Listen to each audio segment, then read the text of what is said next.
미국의 한 목사님께서 쓰신 책을 제가 본 적이 있습니다.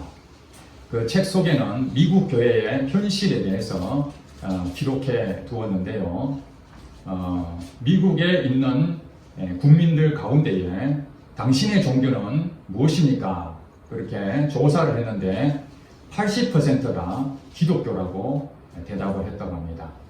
그러나 실제로 성경을 믿으며 교회를 다니는 사람은 10%가 안 되었다고 합니다.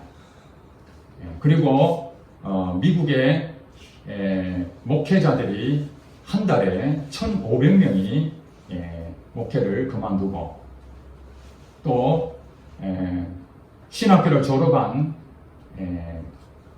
목사들이 5년 안에 그만두는 사람들이 절반이나 되고, 그리고 지금 현재 목회를 하고 있는 목사님들이 기회만 된다면은 다른 일자리를 찾기를 원한다. 그렇게 한 사람들이 절반이 넘었다고 합니다. 그 목회자들에게 무엇이 가장 어려운 일이냐?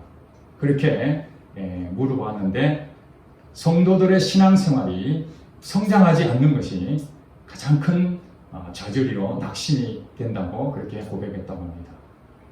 그리고 지금 미국의 교회는 점점 줄어가고 있고 성도들도 점점 줄어가고 있다. 그것이 미국에만 해당되는 것이 아니라 저는 그것을 읽으면서 어떻게 우리나라하고 똑같은가, 다를 바가 하나도 없구나, 그런 생각을 했습니다. 지금 코로나19 때문에 한국 교회의 예배를 정규 예배 외에는 드리지 못하도록 행정명령을 조치하는 그런 발표가 있었습니다. 그래서 모임이나 이런 부분들을 가능하면 하지 못하고 실질적으로 많은 사람들은 교회에 대해서 왜 이렇게 정부가 너무 강력하게 하는 것인가, 교회를 비판하는 것은 아닌가, 또 교회에 핍박하는 것은 아닌가, 교회가 무엇이 그렇게 잘못했는데 다른 데보다도 더 위험한 요소로 생각하고 있는가 하는 것 때문에 사실 실질적으로 조사를 해봐도 공정하지 못한 일들이 있습니다. 그래서 많은 사람들이 유튜브를 통해서 분노하는 것을 보기도 했습니다. 그러나 하나님께서 이 코로나의 상황을 전혀 모르실까요? 우리 한국 교회에 그렇게 정부가 하고 있는 것을 하나님께서는 모르실까요? 힘이 없어서 그것을 가만두시는 것이 아니라는 것입니다. 지금 시대가 어떤 시대인지 우리는 잘 살펴봐야 됩니다. 지금 시대는 영적으로 한국 교회가 지금 계속해서 추락하고 있다는 것을 여러분들은 이미 다 알고 계셨을 것입니다. 그리고 지금 시대는 노아의 시대, 소돔과 고모라 시대다. 그렇게 말세 중에 말세다. 그런 사람들을 우리는 심심찮게 우리가 얘기를 많이 듣지 않습니까? 하나님께서는 이 코로나를 통해서 우리에게 허락하신 이유가 영적으로 깨어있는 사람들은 이구동성 우리가 회개할 때라고 그렇게 말하고 있습니다. 성장하고 부흥하고 그런 때는 우리가 기쁨으로 하나님 영광을 돌리겠지만 이렇게 추락하고 영적으로 침체되는 그런 과정에서는 우리의 죄가 있는지 그걸 먼저 살펴보는 것이 정말 필요한 것입니다. 아모스 선지자라고 있는데요. 그 사람은 북쪽 이스라엘에 활동했던 선지자입니다. 하나님께서는 이 이스라엘 백성들에게 그 죄에서 돌이키라고 끊임없이 경고를 줍니다. 그러면서 하나님께서는 7가지 재앙을 내리시겠다. 그렇게 말씀하시는데도 그들은 마음을 돌이키지 않고 끝까지 고집을 피우다가 결국에는 북쪽 이스라엘은 아수르라는 나라에 망해버립니다. 하나님께서는 재앙을 주고 그들에게 어려운 부분을 주시는 이유가 뭐냐면은 하나님께 돌아오라고 주시는 것이지 그 백성들을 불쌍히 여기지 않고 긍휼히 여기지 않고 잘못된 길을 가라고 어려운 일을 주신 게 아닙니다. 우리 한국 교회가 이 사회에 빛과 소금의 역할을 감당했는가? 정말 그들에게 교회라면은 신뢰를 받을 수 있고 목회자라 그러면은 인정을 할 수 있는 그러한 본을 우리가 이 사회에 보였는가? 그걸 보이지 않으니 소금과 빛이 나타나지 않으니까 밟힌다는 것입니다. 그 역할을 하지 못하면은 사람들로부터 무한정 밟힌다고 그랬는데 지금 시대가 바로 그와 같다는 것입니다. 영적 암흑기, 여러분 아시죠? 중세 시대에 영적 암흑기가 언제입니까? 천주교가 한참 타락한 때죠. 중세 시대. 종교로 타락한 시대가 암흑기라고 우리 학교에 다닐 때 세계사를 통해서 배웠지 않습니까? 그때에 하나님께서는 침묵하지 아니하시고 한 사람을 준비하셨습니다. 종교 개혁을 일으킨 사람 누굽니까? 마르틴 루터죠. 루터라는 그 한 사람을 통해서 하나님은 영적 침체기 그때의 새 시대를 열어갔습니다. 우리는 이런 암흑기, 어려운 일 당하는 이런 상황에서 하나님은 반드시 계획을 갖고 계신다는 것입니다.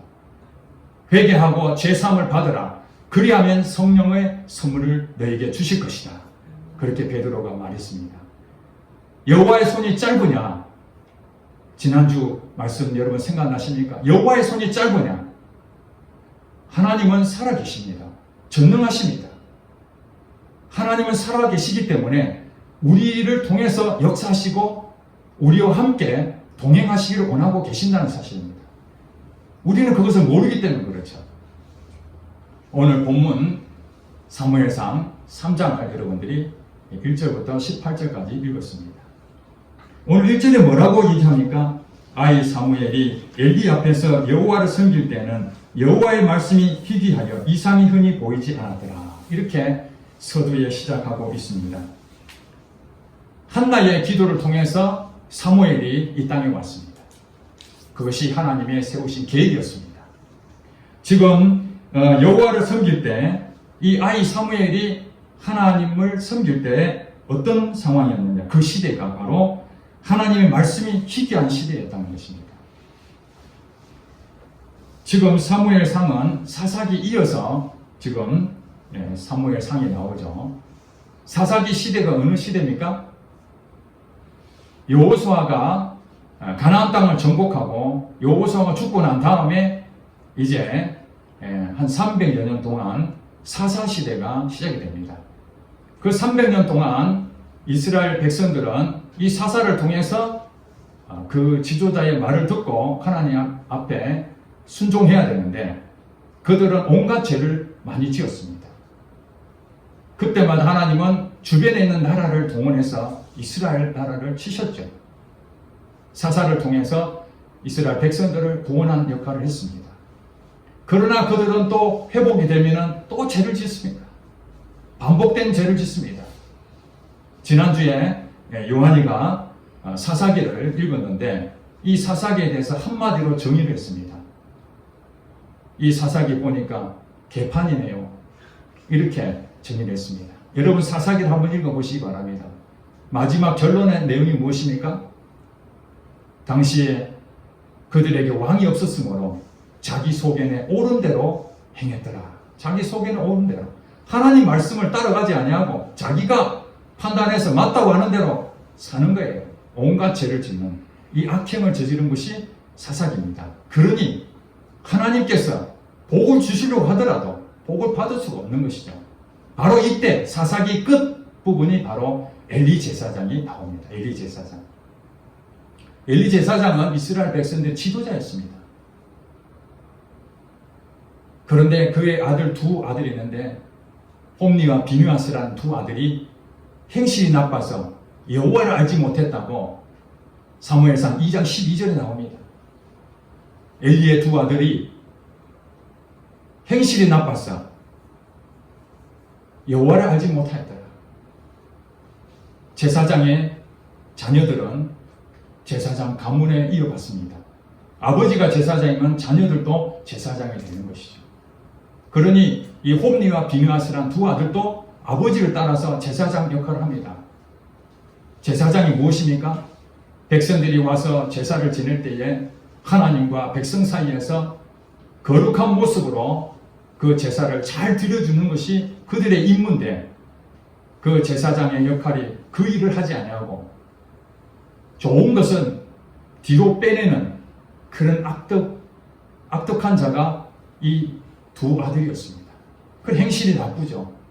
물론 엘리가 경고는 줬습니다만은 영적으로 민감하지 못하고 하나님 말씀을 듣지 못하니까 그 두 아들을 통제할 수 없는 상황에 빠지게 된 것이죠. 하나님께서 그래서 이 엘리와 두 아들을 징계하겠다 그렇게 말씀하신 것입니다. 그러므로 여호와의 말씀이 희귀한 이 시대 사사기 끝 무렵 이때에 하나님께서는 한나라는 사람을 통해서 영적 새 시대를 열어가고자 한 것입니다. 여러분 2장 1장에 읽어보시면 자세한 내용이 나와 있습니다. 한나에게는 무엇이 없었습니까? 아들이 없었습니다. 다 가졌지만은 부족한 것이 하나 있었는데 아들이 없었다는 것입니다. 물론 아들이 없어도 먹을 것 있고 남편 사랑받으면은 아무 문제 없이 살 수 있는데 그러나 이 한나에게는 그렇지 않았습니다. 자식이 없는 것 가지고 이대로는 안 되겠다. 이렇게 사는 것은 사는 것이 아니야. 누가 그 마음을 주셨습니까? 하나님이 한나의 마음에 그 결핍한 것을 그냥 할 수 없다. 내 팔자지 하고 그렇게 사는 것이 아니라 이렇게 살면 안 돼. 내게도 아들이 필요해. 그런 마음을 주시자 그는 여호와의 전에 가서 눈물로 기도합니다. 그냥 기도하는 것이 아니라 마음을 다하여 여러분 읽어보셨지 않습니까? 말씀도 제가 전했지 않습니까? 정말 하나님 앞에 이 아들 안 주시면 안 된다는 그런 결단을 가지고 아들을 구합니다. 그런데 이상하죠? 처음에는 아들을 달라고 시작했는데 나중에는 어떻게 말합니까?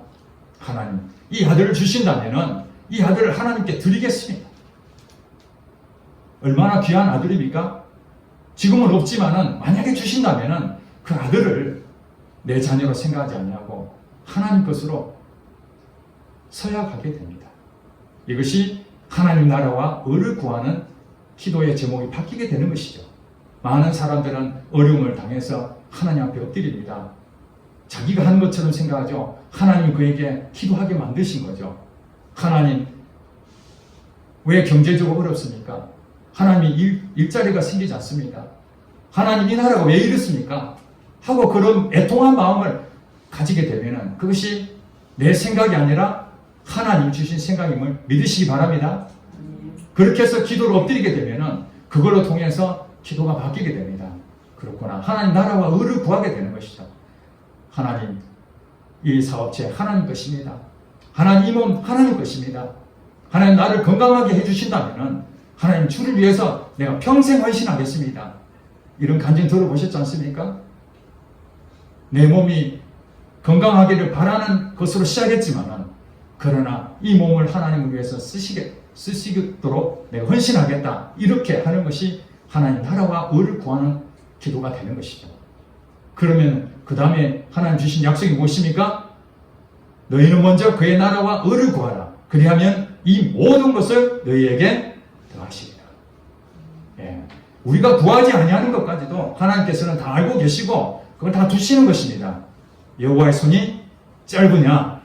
짧지 않습니다. 모든 영역에 여호와의 손이 미치게 되면은 우리의 재정도 회복이 되고 우리의 건강도 회복이 되고 우리 자녀도 복을 받고 이 나라도 회복이 될 줄로 믿습니다. 이것이 하나님이 역사하신 것이에요. 그래서 하나님의 그 기도로 한나가 어떤 결과를 얻었습니까? 사무엘이란 아들을 낳게 됐잖아요. 그 사무엘은 눈에도 넣어도 아프지 않는 그 아들 늘 함께 살고 싶었지만 여호와 전에 보냅니다. 그래서 아이였던 그 사무엘은 여호와 앞에 섬겼습니다. 엘리 제사장 그 두 아들들은 행실이 나빠서 엉망진창인데 하나님 헌신자로 세웠던 이 사무엘은 어린 시절부터 하나님과 함께하는 그런 사람이 되었습니다. 자, 이때 하나님께서는 이제 영적으로 암흑기인 이 상황에서 사무엘이라는 사람을 통해서 하나님 일을 하시기 시작합니다. 제일 먼저 어떤 일이 생겼습니까? 엘리는 이제 영적으로 완전히 죽어 있는 상태에서 분별이 없는 상태였습니다. 그것을 전형적으로 보여주는 것이 2절에 보니까 엘리의 눈이 점점 어두워가서 잘 보지 못하는 그때에 눈이 점점 이제 어두워갔다. 육신적으로 이제 점 늙어간다는 것이죠. 한 시대가 저물어 가는 거예요. 엘리는 40년 동안이나 사사가 됐었습니다. 제사장 일을 했었습니다. 그러나 40년 동안 한 것에서 이제 하나님에 대해서 분별하지 못하는 영적으로 무분별한 그런 상태에서 그 이스라엘 백성들은 도대체 어떻게 살아가야 되나, 이제 어떻게 해야 되나, 이럴 때에 하나님은 이 사무엘을 통해서 일을 시작하게 됐다는 것입니다. 자, 오늘 본문 여러분 다 읽으셨죠? 이제 엘리도 잠을 자고 사무엘도 여호와 전에서 잠을 자게 됩니다. 그때 하나님께서 사무엘을 부르십니다. 사무엘아, 이렇게 부르셨습니다. 사무엘이 그 음성을 듣고 일어나자마자 어디로 달려갔다고 했습니까? 엘리 제사장한테 갑니다. 엘리 제사장님, 저를 부르셨습니까? 그렇게 깨우니까 엘리가 일어나서 자기는 부른 적이 없잖아요. 깊이 지금 자고 있는데. 아니다, 나는 너를 부른 적이 없다. 다시 누워라. 그래서 사무엘이 또 눕자 또 하나님께서 사무엘아 이렇게 또 부르십니다. 분명한 음성을 들었기 때문에 이 사무엘은 다시 엘리한테 가서 부르셨습니까? 또 한번 확인하죠. 엘리가 또다시 나는 부른 적이 없다. 지금 분별이 안 되니까 지금 이것이 하나님 부르셨는지 그것을 전혀 모르고 엘리는 그렇게 가서 누우라고 했어요. 세 번째 또 하나님께서 사무엘을 부르니까 또 엘리한테 가는 것입니다. 왜냐하면 오늘 7절에 보겠습니다. 사무엘이 아직 여호와를 알지 못하고 여호와의 말씀도 아직 그에게 나타나지 아니한 때라. 영적 암흑기 시대는 하나님 말씀이 희귀하여 들리지가 않는 거예요. 왜냐하면 이미 죄가 가로막아서 하나님 음성을 듣지를 못하는 것이죠. 말씀을 듣지를 못하는 거예요. 그러니까 지금 사무엘은 아직 어린 나이입니다. 어린아이 상태에서 여호와를 알지 못한 상태죠. 여기서 여호와를 알지 못한다는 것은 하나님을 인식하지 못한다는 것이 아니라 하나님에 대한 경험이 없다는 거예요. 하나님 말씀을 들을 수 있는 그런 수준이 아직 안 됐던 것이죠. 그래서 하나님 누군지는 잘 몰라요. 깊이 모른다는 것이죠. 그래서 하나님 말씀이 그에게 나타나지 아니하니까 경험이 없으니까 당연히 엘리가 부르는가 보다 하고 간 것이에요. 이것이. 그러면 엘리는 이 말씀을 이미 하나님 말씀하신 걸 자기가 늘 경험했다면 당연히 사무엘아 이렇게 불렀던 걸 자기가 안 불렀으니까 하나님 부르셨구나 즉시 눈치를 챘었어야 되는데 두 번이나 내가 부르지 않았다고 한 얘기를 보면은 얼마나 이 엘리는 영적으로 귀가 닫혀 있었는지를 우리가 확실하게 볼 수가 있습니다. 세 번째 그렇게 하니까 엘리가 그때서 비로소 이건 내가 부른 거 아닌데 하나님이 부르시는 거 아닌가? 그렇게 지금 생각하게 된 겁니다. 그래서 이제는 너가 누워서 그런 소리가 들리거든. 주의 종이 듣겠나이다. 이렇게 이제 안내를 해주게 되죠. 그리고 다시 누웠던 사무엘에게 역시 하나님께서는 네 번째 사무엘을 부르니 사무엘이 그때서 말씀하옵소서 주의 종이 듣겠나이다 하고 10절에 그렇게 말합니다. 그때 하나님께서 사무엘, 이 어린 사무엘에게 말씀하셨는데 여러분 참 기가 막힌 내용입니다. 내가 너를 사랑한다. 내가 너를 쓸 것이다. 힘을 내라. 뭐 이런 얘기 한 것이 아니라 지금 영적으로 무뎌져 있는 엘리 그 가족에 대해서 심판하겠다는 말씀을 누구에게 지금 하는 것입니까? 하나님 말씀을 전혀 듣지 못했던 이 사무엘에게 지금 말하고 있는 것입니다. 지금 이 말이 무슨 얘기냐면 한 시대에 대해서 하나님 심판하고 이제 새로운 시대를 열겠는데 그것을 사무엘 통해서 하기 시작했다는 말씀이죠. 실제로는 이 말씀을 누가 들어야 되냐면 엘리가 들어야 되죠. 하나님 주의 종에 듣겠나이다 말씀하옵소서. 그러면 하나님께서 엘리야 너 그렇게 죄를 지으면 안 돼. 이걸 듣고 회개하고 돌아와야 되는데 엘리가 못 들으니까 하나님은 이 어린아이 같은 순수한 사무엘에게 찾아오셔서 엘리를 심판하겠다고 말씀하시는 것입니다. 비록 경험이 없는 사무엘이지만 하나님을 섬긴, 하나님을 찾는 자에게 하나님은 그 영을 열어서 하나님의 말씀을 듣게 해주신다는 사실입니다. 이것이 여호와의 손이 짧으냐 하는 부분에 있어서 영적 암흑기 같은 이 시대에 하나님은 참으로 새로운 사람을 어떻게 할 것인가, 이미 영으로 닫혀있는 사람들에게는 하나님이 말씀하지 않으신다는 것입니다. 그래서 말씀이 희귀한 것이죠. 오늘날 수많은 말씀을 우리가 듣습니다. 우리 성도들도 이 교회에 나오셔서 설교 말씀을 듣지만 유튜브를 통해서 많은 사람들의 목사님들 설교를 듣습니다. 사실은 이 시대가 말씀이 홍수 가운데 있습니다. 어느 시대보다도 우리가 알고 있는 1500년대 중세 시대는 성경을 읽을 수가 없었습니다.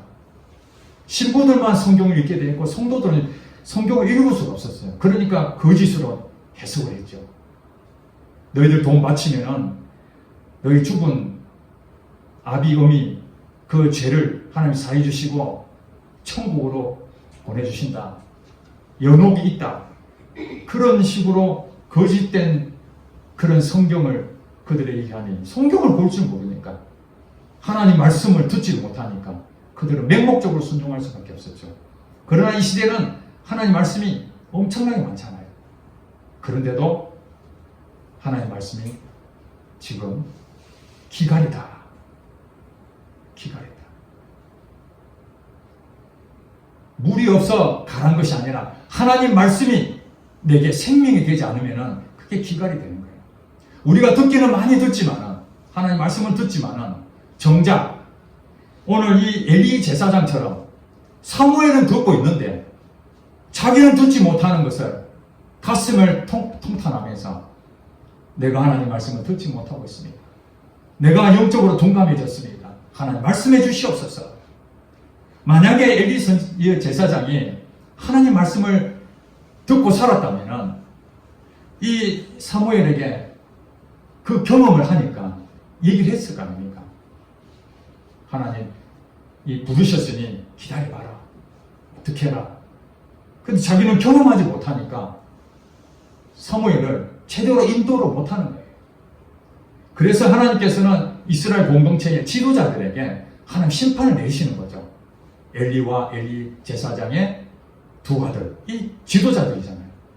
지도자들에게 심판하시겠다. 그들이 영이 닫혀 있으니 그 백성들에게 어떻게 하나님의 말씀을 전할 수 있겠습니까? 자기가 듣지도 못했는데 경험하지 못한 하나님 어떻게 전하겠습니까?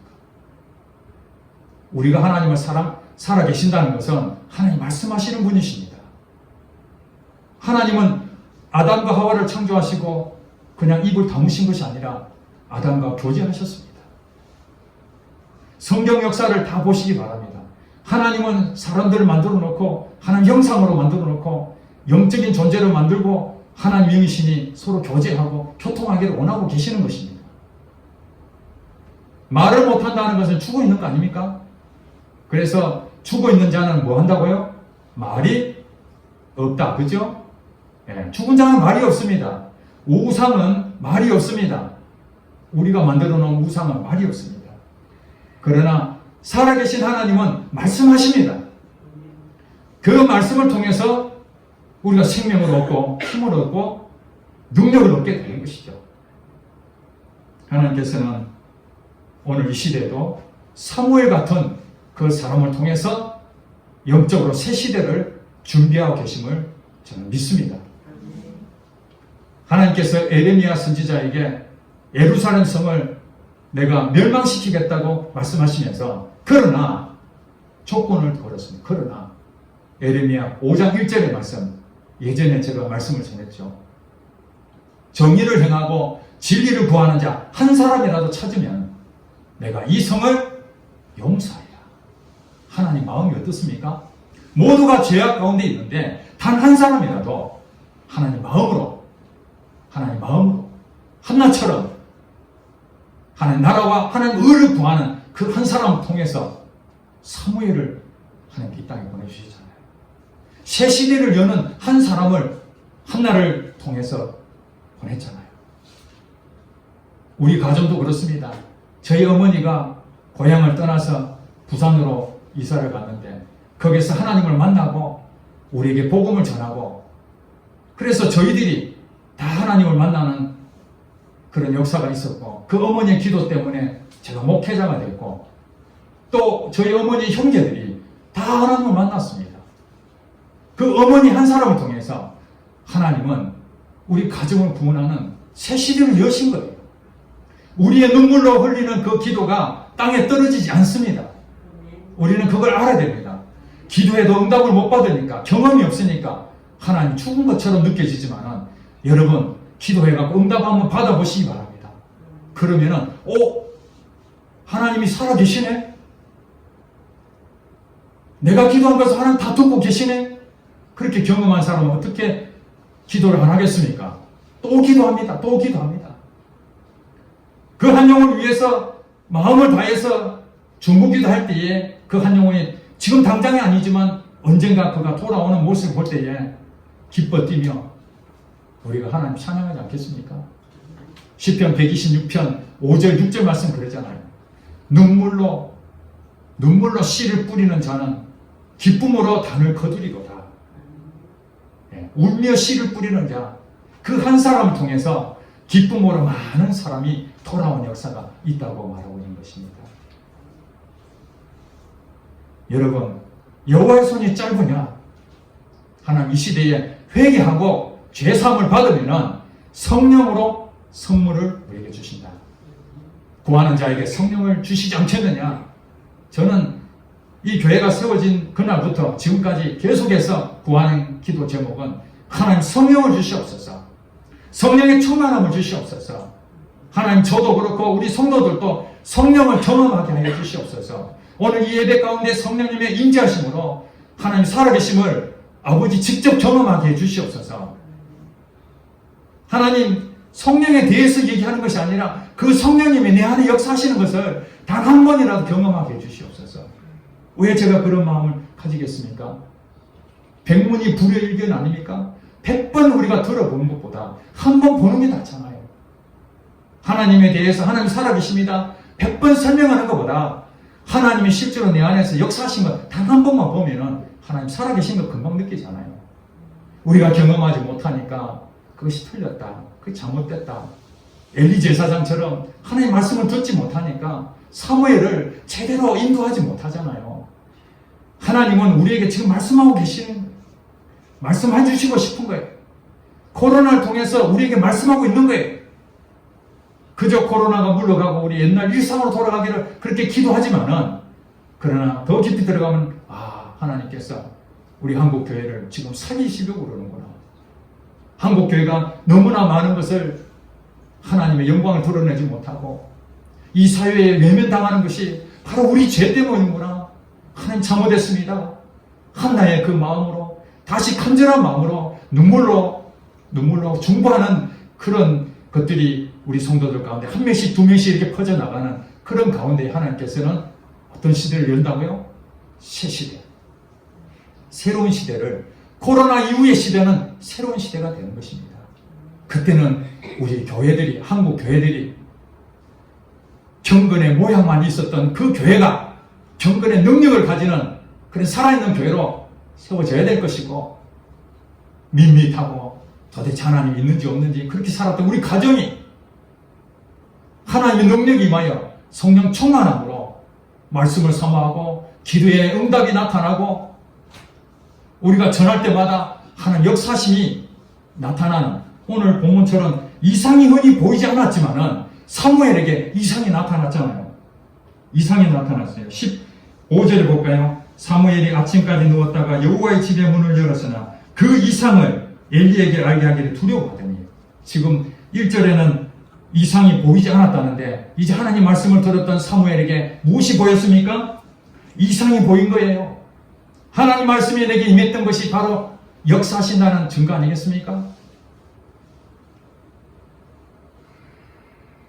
베드로가 성령 충만함을 받고 마가다락방의 그 역사하심을 통해서 그가 완전히 사람이 바뀌어졌습니다. 옛날에 베드로가 아니었습니다. 그는 이 길거리에 나가서 수많은 사람들에게 복음을 전하기 시작했습니다.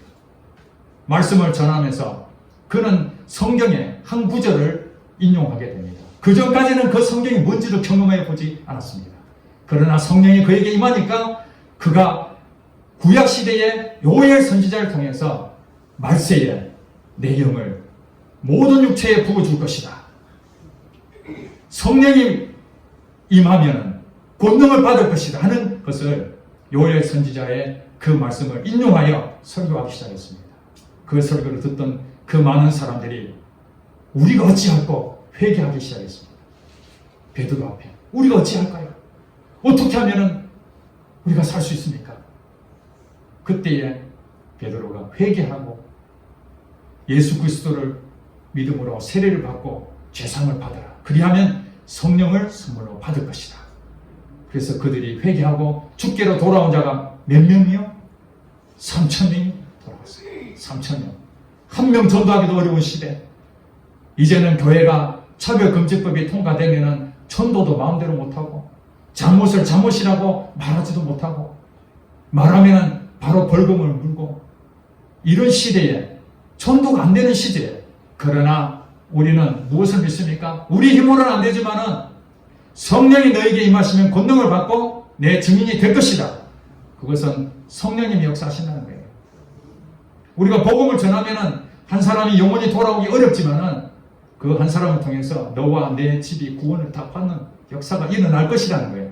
그 성경이 말씀하셨으니까요. 우리는 우리 자신을 믿으면 안 됩니다. 우리 소견에 옳은 대로 가면 안 되는 거예요. 내가 경험한 것만 가지고 하면 안 돼요. 하나님이 주시는 말씀이 잣대가 되는 것이죠. 하나님 말씀이 맞다 하면 맞는 것이고 하나님 말씀이 아니다 하면 우리는 아니라는 것을 우리는 그렇게 믿어야 되는 것이죠. 하나님 말씀해 주시옵소서. 주의 종이 듣겠나이다. 우리는 누구라고요? 종입니다. 주인이 말씀하시는 것을 종은 듣잖아요. 애야 저거 해라. 예. 그러지 주인이 가만히 계세요. 내가 알아서 할 테니까.